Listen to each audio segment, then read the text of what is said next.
Yung isang to, nakamas pa rin kahit nasa work immersion na. Magiging grade niyan, 82.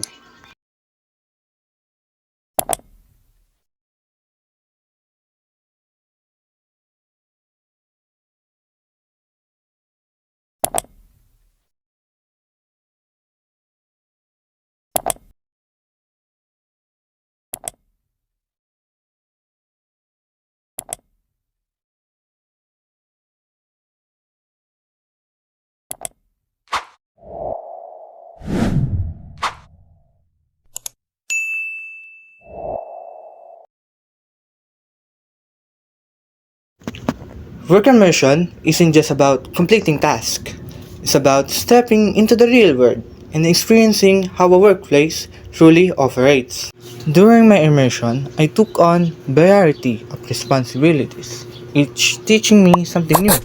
I work on encoding papers with ATM or without ATM employees, which sharpened my attention to detail. I also searched for employee documents like a detective on a case, ensuring everything was properly organized and accounted for, just like shown in the picture here. Some days required physical effort, lifting heavy items and moving things around, while others had unexpected surprises, like getting my supervisor's Shopee deliveries.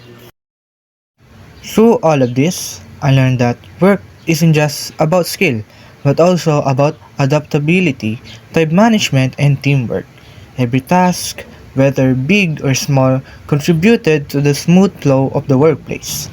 This immersion gave me a first-hand look at the responsibilities of employees and the discipline needed in a professional setting. It was more than just work. It was a real-life lesson in responsibility, efficiency, and workplace dynamics.